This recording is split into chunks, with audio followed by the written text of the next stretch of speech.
ஹரிநாராயண துரித நிவாரண பரமானந்த சதாசிவசங்கர் நாள் என் செய்யும் வினைதான் என் செய்யும் என்னை நாடி வந்த கோல் என் செய்யும் கொடுங்கூற்று என் செய்யும் குமரேசர் இரு தாளும் சிலம்பும் சதங்கையும் தண்டையும் சண்முகம் தோளும் கடம்பும் எனக்கு முன்னே வந்து தோன்றினேன். ஓம் அனுமந்தாய வித்மகே வாயு புத்திராய தீமகே தந்தனோ மாருதி பிரச்சோதியாத் பட்டீஸ்வரம் ஸ்ரீ விஷ்ணு துர்க்கையே போற்றி. உலகெங்கிலும் வாழ்ந்து கொண்டிருக்கும் ஸ்ரீராம் ஆஸ்ட்ரோ யூடியூப் சேனல் நேயர்களுக்கு டாக்டர் சைதை ராஜாவின் அன்பான வணக்கங்கள். நாம் இப்பொழுது இந்த எபிசோடில் சனி பகவான் இது நாள் வரைக்கும் வக்ரகதியில் சென்று கொண்டிருக்கிறார். இப்போ வக்ர நிவர்த்தி அடைகிறார், நேர்கதியில் பயணம் செய்கிறார். இப்போது இந்த சனி வக்ர நிவர்த்தி அடைவதால் ஒவ்வொரு ராசிக்கும் மொத்தம் 12 ராசிக்கும் இந்த சனி பகவான் எப்பேற்பட்ட பலனை வழங்கப் போகிறது? நல்ல பலனை தருமா அல்லது கெடு பலனை தருமா?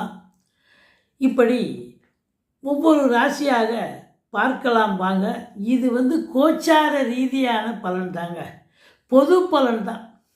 இந்த சனி பகவான் வக்ர நிவர்த்தி அடையுது. இதை பற்றி நம்ம பலனை சொல்கிறோம்னா, இது கோச்சார ரீதியாக இன்னைக்கு சனி பகவான் எங்கே நிற்கிறார், எந்த இடத்துல எந்த ராசியில் அமர்ந்திருக்கிறார், அங்கேருந்து மற்ற 12 ராசிக்கும் அவர் என்ன பலனை தரப்போகிறார் அப்படிங்கிற ஒரு பொது பலனை தான் நம்ம சொல்ல போகிறோம். யாருடைய தனிப்பட்ட ஜாதகத்தை நம்ம அனலைஸ் பண்ணல.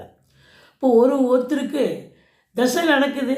இப்போது இந்த சனி பகவான் வக்ர நிவர்த்தி அடைவது கெடுபலனை தருகிறது என்று சொன்னால், அவங்களுக்கு பிறப்பு ஜாதகத்தில் ஒருவருக்கு யோகமான தசை இப்பொழுது நடந்து கொண்டிருக்கிறது என்று சொன்னால், இந்த சனி வக்ர நிவர்த்தி ஒன்றும் பண்ணாது. அதுதாங்க கோச்சாரம் என்பது 30 விழுக்காடு 30% தான். பேசிக்காக உங்களுடைய தசா புத்தி இப்போ இயங்கி கொண்டிருக்கும். அது அவயோக தசையா இல்லை யோகமான தசையா, அதை கருத்தில் கொண்டு தான் நம்ம இது பண்ணுறோம். அதை நம்ம பார்க்குறதில்ல.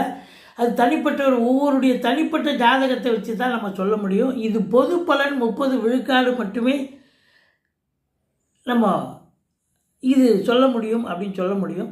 இந்த சனி பகவான் பொறுத்தவரையிலையும் நேர்கதியில் சனி இப்பொழுது பயணம் செய்ய போகிறார். அப்போது இதை பொறுத்தவரையிலையும் என்னென்ன கோயிலுக்கு போகலாம், என்ன சாமி கும்பிடலாம், எந்த பரிகாரம் பண்ணலாம் அப்படிங்கிற ஒரு முழுமையான ஒரு தகவலையும் சொல்ல போகிறோம். வேலை விஷயங்கள், தொழில் விஷயங்கள், குடும்பம் மற்றும் வருமானம் சம்பந்தப்பட்ட விஷயங்கள் அனைத்தையும் நம்ம சொல்ல போகிறோம். எங்களுடைய வீடியோ இதுவரைக்கும் பார்த்து கொண்டிருக்கும் அன்பர்கள், சப்ஸ்கிரைப் செய்யாதவர்கள் சப்ஸ்கிரைப் செய்து கொள்ளும்படி கேட்டுக்கொள்கிறோம். ரைட் சைடில் சப்ஸ்கிரைப் இருக்கும், பெல் பட்டன் இருக்கும், ரெண்டுத்தையும் ப்ரெஸ் பண்ணிங்கன்னா அடுத்த நொடியே எங்களுடைய வீடியோ உங்களை நோக்கி வர துவங்கிவிடும். வாங்க ஒவ்வொரு ராசியாக பார்க்கலாம்.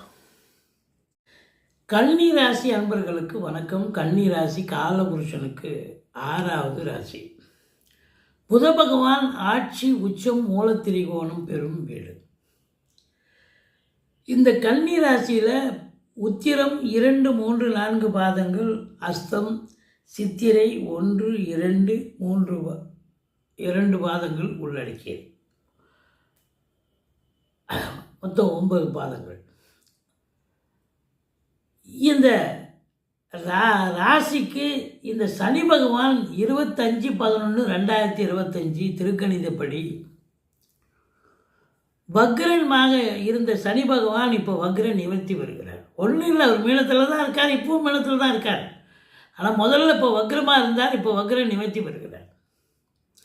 இப்போ வக்ரமாக இருந்த சனி பகவான் 7ல் சனி வக்ரமாக இருந்துச்சுன்னு சொன்னால் கெடுபலன் இல்லை. இந்த கன்னி ராசிக்கு இதுகாரும் இந்த 5 மாத காலமும் எந்த கெடுபலன் கிடையாது. ஏன்னா 6ஆம் வீட்டு பலனை முன் வீட்டு பலனை செய்தார். அப்போது இந்த சனி பகவானால் எந்த ஒரு பிரச்சனையும் கடந்த 5 மாத காலமாக உங்களுக்கு எதுவும் ஏற்படலை அப்படின்னு கண்டிப்பாக சொல்லணும். இப்போ சனி வக்ர நிவர்த்தி பெறுவது 7ஆம் இடத்தில் இருக்கிறார். 7ஆம் இடம் நேர்கதியில் செல்றதால 7ங்கிறது சமூகங்க. சமூகத்தில் ஏதாவது ஒரு தாக்கம், ஒரு பிரச்சனை, ஒரு அசிங்கம், ஒரு அவமானம், ஒரு அவப்பெயர் ஒரு சிலருக்கு ஏற்பட வாய்ப்புகள் இருக்கிறது. நண்பர்கள் உங்களுக்கு விரோதமாக மாறுவார்கள். கூட்டு தொழில் செய்கிற இடத்துல கூட்டாளிகளுக்கும் உங்களுக்கும் பிரச்சனை பெரிய பிரச்சனையாக மாறும். அப்போ பிறகு கூட்டு தொழில் ஜாயின் பண்ணி வேலை செயல்பட முடியும். இந்த 7ஆம் இடம் என்பது டோட்டல் சமூகமே 7ஆம் இடம் தான். அந்த 7ல் சனி இருக்குன்னா நீங்கள் எங்கே போனாலும் உங்களை, ஏன்னா அந்த கன்னி ராசி என்பவர்கள் ரொம்ப திறமையானவர்கள். ஆளுக்கு தகுந்த மாதிரி சாதுரியமாக வணங்கி கொடுத்து, அதாவது எங்கே வணங்கணுமோ அங்கே தலை வணங்குவாங்க, எங்கே நிமிரணுமோ அங்கே நிமிர்ந்து பேசுவாங்க. அப்படி இருக்கக்கூடிய விட்டு கொடுத்து போகக்கூடிய இந்த கன்னி ராசியில் பிறந்தவர்கள் இப்போ சனி பகவான் வக்ர நிவர்த்தி பெறுவது என்பது சென்றமிடமெல்லாம் வெறுப்பு அப்படின்னு சொல்கிற மாதிரி இருக்கும்.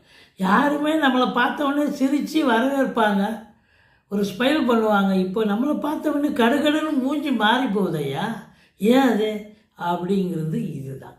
இந்த சனி கிரகங்கள் கையில் தாங்க எல்லாமே இருக்குது, நம்ம கையில் ஒன்றுமே இல்லை.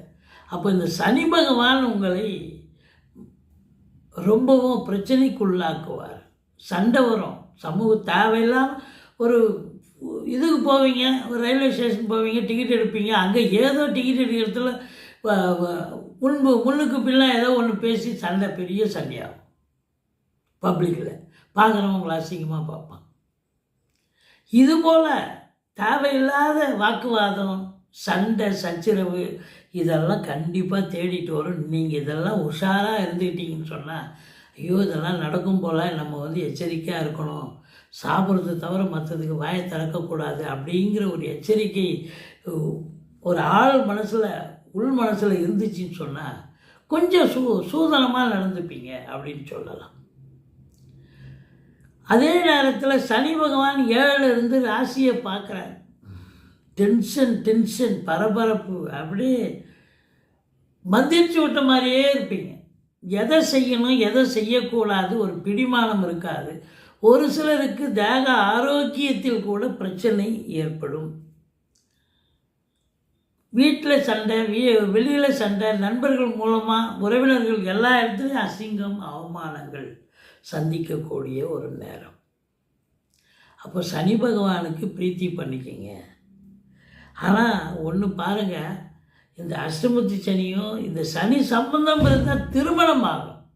அது திருமணத்துக்கு எதுக்கும் சம்பந்தம் இல்லைங்க, கண்டிப்பாக திருமணம் ஆகும், அதில் ஒன்றும் குறை கிடையாது. இருந்தாலும் உங்களை பொறுத்தவரையிலையும் இந்த 7ல் சனி இருப்பது நிச்சயமாக நிறைய தடைகளை ஏற்படுத்தும்.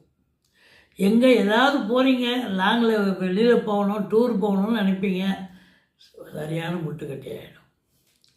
இல்லை வெளிநாடு ஆப்பர்ச்சுனிட்டிக்காக காத்திருப்பீங்க, பதில் வராது.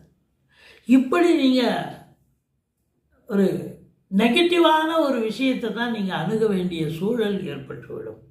அதனால் சங்கடம் தீர்க்கும் சனி பகவானை மங்களம் பொங்க மனம் வைத்தருளா சத்திரவின்றி சனீஸ்வர தேவே இச்சகம் வாழ்க இன்னருள் தாத்தா. இந்த சுலோகத்தை சொல்லுங்கள். ஐயப்பனை வழிபாடு பண்ணுங்கள். மாலை போட்டுவிட்டு ஐயப்பன் கோயிலுக்கே போயிட்டு வாங்க, ஓரளவுக்கு மனசு ஆத்ம திருப்தி கிடைக்கும். ஆஞ்சநேயரை வழிபாடு பண்ணுங்கள், அனுமன் சாலிசா சொல்லுங்கள், பிள்ளையாரை வழிபாடு பண்ணுங்கள். ஒரு 40 வயசுக்கு மேலே இருக்குதுன்னா மெடிடேஷன் பண்ணுங்கள், உடற்பயிற்சி பண்ணுங்கள். இதெல்லாம் பண்ண ஓரளவுக்கு ஒரு ரிலாக்ஸ், ஒரு மனதளவில் ஒரு சோர்வு இல்லாமல் ஒரு ஃப்ரீனஸ் கிடைக்கும் உங்களுக்கு. இப்போ சனி பார்வை அப்படின்னு பார்த்தீங்கன்னு சொன்னால், ராசியை பார்க்குறார், டென்ஷன் பரபரப்பு அப்படின்னு நம்ம சொல்லணும். தேக ஆரோக்கிய குறைவு ஏற்பட்டு மருத்துவ செலவு கூட வைக்கணும்னு சொல்லணும். அடுத்தது 4ஆம் இடத்தை சனி பார்க்கிறார். 4ஆம் இடம் என்பது மாத்திருஸ்தானம். தாய் வழி சொந்தங்கள் உங்களுக்கு அகைன்ஸ்டாக இருப்பாங்க, எதிர்ப்பாக மாறிடுவாங்க. தாய்க்கு தேக ஆரோக்கிய குறைவு ஏற்பட்டு மருத்துவ செலவுகள் வைக்கும். வண்டி வாகனங்களை வச்சு பொழப்பு நடத்தக்கூடியவர்களுக்கு பொழப்பு நடக்குதோ இல்லையோ, வாகன சவாரி கிடைக்குதோ இல்லையோ, பாதியில் நின்று போய் பழுதாகக்கூடிய நிலை ஏற்பட்டுவிடும். அப்போ பழுது பார்க்குற செலவு ப்ளஸ் மன உளைச்சல், டார்ச்சர், டென்ஷன் எல்லாம் இருக்கும். அது மட்டும் இல்லை, அசையா சொத்துக்கள் வச்சுருப்பீங்க, கடைகண்ணி வாடகை விட்டுருப்பீங்க, ஷட்ரு போயிடுச்சு மாற்றி கொடுங்க, ஃப்ளோர் போயிடுச்சு மாற்றி கொடுங்கன்னு கேட்பாங்க. இல்லை வீடு வாடகை விட்டுருப்பீங்க, அதே தான், டோர் தாப்பால் போயிடுச்சு மாற்றி கொடுங்க, ஃப்ளோரிங் வந்து ரொம்ப இதுவாக இருக்குது சரி பண்ணி கொடுங்க அப்படின்வாங்க. இதுபோல் நிறைய செலவினங்களை தேடி வந்து செலவு பண்ணும். அது நீங்கள் வீட்டுக்கு மெயின்டெனன்ஸ் செலவுன்னு ஒன்று வச்சுருப்பீங்க, அது பார்த்தீங்கன்னு சொன்னால் ஒரு மாதத்துக்கு உண்டான செலவு ஒரு வாரத்திலே காலி பண்ணிடுவீங்க. அப்படி இந்த சனி பகவான் 4ஆம் இடத்தை பார்ப்பதால் இந்த மீனத்தில் சனி இருக்கிற வரைக்கும் பார்த்தீங்கன்னா உங்களுக்கு தேக ஆரோக்கியத்தில் உங்களுக்கே பிரச்சனை வந்து உங்களுக்கு பிபி சுகர் எகிரி இந்த கன்னி ராசி அன்பர்களுக்கு தேக ஆரோக்கியத்தில் எச்சரிக்கை தேவை. பிபி சுகர் எகிரும், சில பேருக்கு ஹார்ட் ப்ராப்ளம்னு வரும். 4ஆம் இடம் இல்லையா, சுகஸ்தானம் இல்லை, ஆஸ்பத்திரிக்கு போய் மொழி எழுதணும் அப்படிங்கிற ஒரு கான்செப்ட். ஏதோ கொஞ்சம் நஞ்சுனா பல லட்சக்கணக்கில் எழுத வேண்டிய சூழ்நிலை கூட ஒரு சிலருக்கு அமையும். மற்றபடி படிக்கிற பிள்ளைங்களுக்கு அவங்களுக்கு தேவையான கோர்ஸ் கிடைக்காது, அதில் சேர்ந்து படிக்க முடியாமல் வேறு கோர்ஸ் கிடச்சி அதில் அவங்க இன்ட்ரெஸ்ட் இல்லாமல் படிப்பாங்க. அப்போ எங்கே மார்க்கு வரும், மார்க்கு ஸ்கோர் பண்ண முடியும். அப்படி உங்களுக்கு பிள்ளைகளுக்கு இடர்பாடுகள், தாய்க்கு பிரச்சனை, உங்கள் தேக ஆரோக்கியத்தில் பிரச்சனை, வண்டி வாகனங்கள் செலவைக்கும், வீட்டுக்கு மெயின்டெனன்ஸ் செலவு அதிகமாகும். வீடு வந்து கொடகுலி விட்டுருக்கீங்கன்னா அங்கே நீங்கள் ரிப்பேர் சார்ஜெலாம் பண்ண வேண்டிய சூழ்நிலை ஏற்படும்.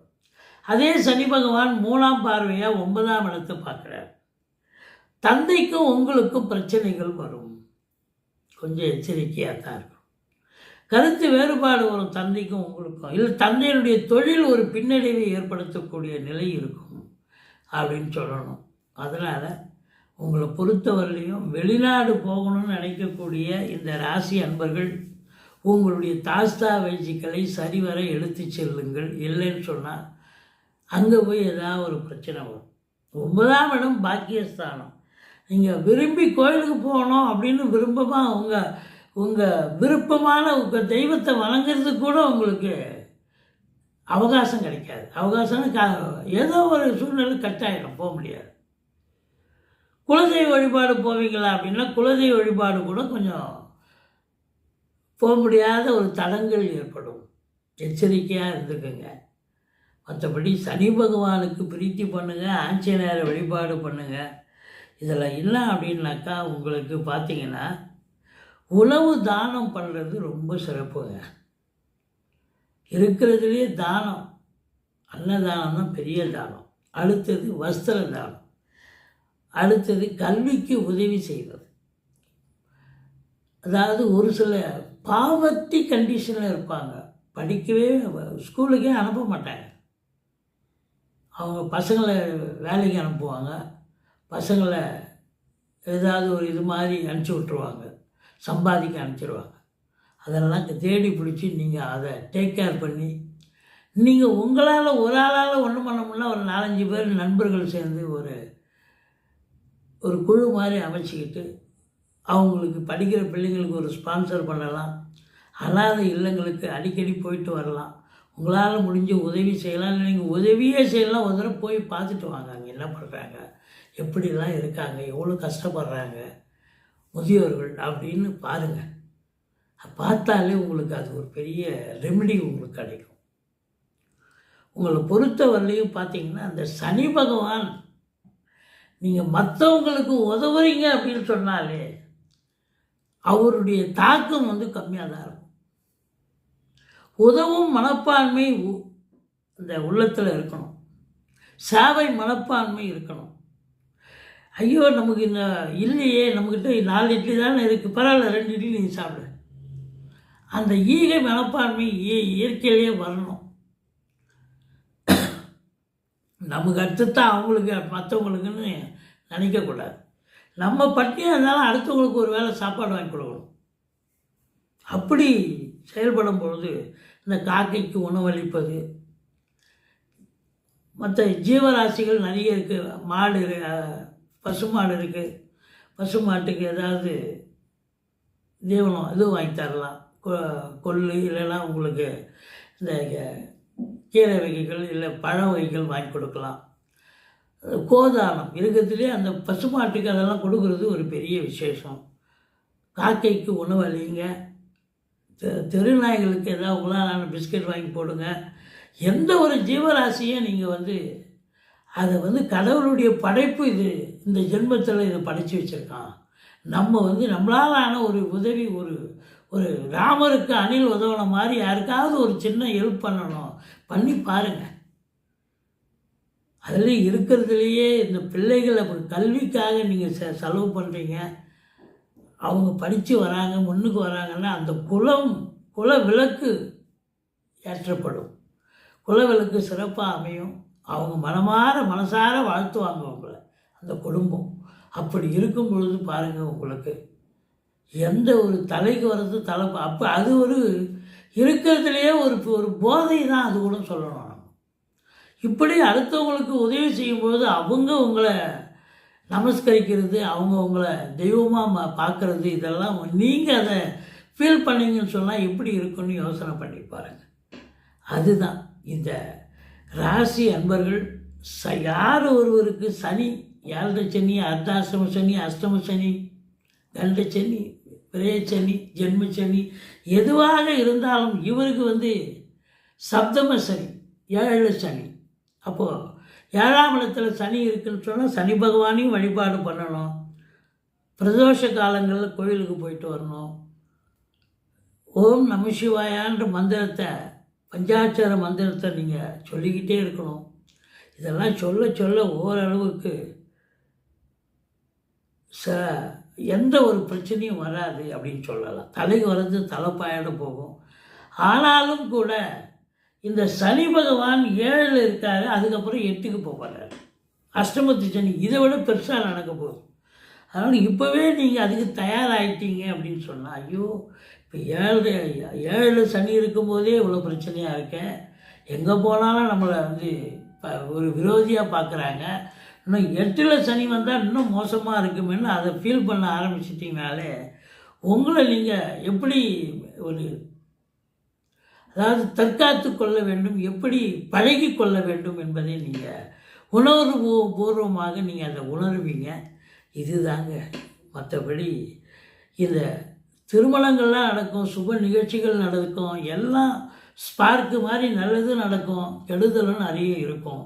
ஒன்றும் பயப்படாதீங்க. உங்களை பொறுத்தவரையிலையும் நம்ம பரிகாரம் சொல்கிறத நம்ம செஞ்சிங்க அப்படின்னாக்கா ஓரளவுக்கு தலைக்கு வர்றது தலைப்பாயிட போகும். மற்றபடி இந்த ராகு கேதுக்கள் பார்த்தீங்கன்னு சொன்னால், ராகு பகவான் இப்போ உங்களுக்கு 5ல் இருக்கார், தனித்த ராகு. அது 6ல் இருக்கார், அப்புறம் 5க்கு வருவார்.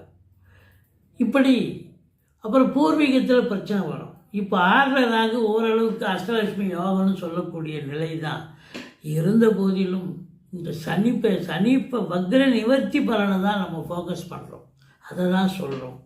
அதனால் உங்களை பொறுத்தவரையிலையும் இந்த கன்னி ராசியில் பிறந்த அன்பர்களுக்கு சனி வக்ர நிவர்த்தி அடைவது நிச்சயமாக மைனஸ் தான ஒழிய ப்ளஸ் இல்லை. அதனால் பரிகாரங்களை பண்ணிக்கோங்க, மனசை தயார்படுத்திக்கிங்க. ரொம்ப இதுவாக இருந்துட்டீங்கன்னு சொன்னால் எதுக்கும் நீங்கள் தயாராக, இது இல்லைங்க இதை விட பெருசாக பார்த்துட்டேங்க, நான் பெரிய பிரச்சனை எல்லாம் நான் அனுபவிச்சிட்டேங்க அப்படின்ற ஒரு ஃபீலிங் உங்களுக்கு வந்துச்சுன்னா நீங்கள் ஈஸியாக அதை கடந்து போயிடுவீங்க, எந்த ஒரு பிரச்சனை வந்தாலும். எங்களுடைய வீடியோ பிடிச்சிருந்தால் லைக் பண்ணுங்கள், ஷேர் பண்ணுங்கள், சப்ஸ்கிரைப் பண்ணுங்கள். மறக்காமல் சப்ஸ்கிரைப் பண்ணுங்கள். நன்றி. வாழ்க வளமுடன்.